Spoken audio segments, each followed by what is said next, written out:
नमस्कार, मी राजेंद्र कांबळे 24 महाराष्ट्र ब्रेकिंग न्यूजमध्ये आपलं स्वागत। आत्ता जो आपण व्हिडिओ बघत आहोत तो व्हिडिओ आहे कामशेत या ठिकाणचा। कामशेतमध्ये म्हणजे कामशेत ते पवनानगर असा जो रोड आहे त्या रोडवरती शासनाचं बस स्टॉप आहे। या ठिकाणी अनेक बस उभ्या राहतात।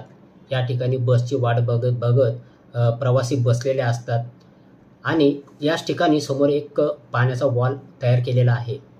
या पाण्याचा वॉलही तितकाच महत्त्वाचा आहे जितका हे बस स्टॉप महत्त्वाचा आहे। परंतु त्या ठिकाणी जो पाण्याचा वॉल बसवलेला आहे त्या ठिकाणी एक खड्डा केलेला आहे आणि त्या खड्ड्याला कुठल्याही प्रकारचं झाकण बसवलेलं नाही आहे। सुरक्षेच्या दृष्टीने पाहायला गेलं तर ही खूप धोकेदायक गोष्ट आहे। आत्ताच काही वेळापूर्वी या खड्ड्यामध्ये एक रिक्षा अपघातग्रस्त झाली।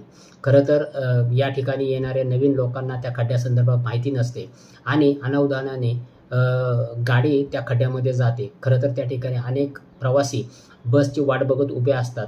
बस पकडताना घाईमध्ये जाताना अनेक लोकांचे पाय त्या ठिकाणी मुरगळलेले आहेत आणि त्यामुळे त्यांना खूप मोठ्या प्रमाणात अशी दुखापत झालेली आहे। परंतु या संदर्भाची तक्रार आतापर्यंत झालेली नाही आणि या खड्ड्याकडे अनेक लोकांचं लक्ष जाऊन सुद्धा त्याची तक्रार करण्यात आलेली नाही। परंतु आज या ठिकाणी एक रिक्षा गेली आणि त्या रिक्षामध्ये अनेक 2 प्रवासी होते।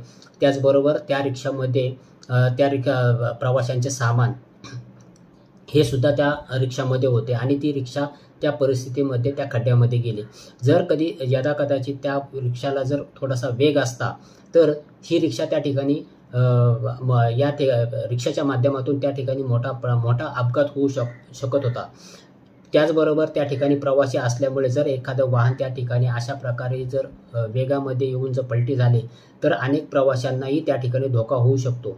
त्यामुळे लवकरात लवकर शासनाकडून प्रशासनाकडून त्या खड्ड्याची बुजवणी करण्यापेक्षा त्या खड्ड्याला योग्य असं झाकण लावून त्या ठिकाणी प्रवाशांची आणि तसेच वाहनांची सुरक्षा पाहिली जाईल अशीच आम्ही या आमच्या न्यूज पोर्टलच्या माध्यमातून अपेक्षा करतो।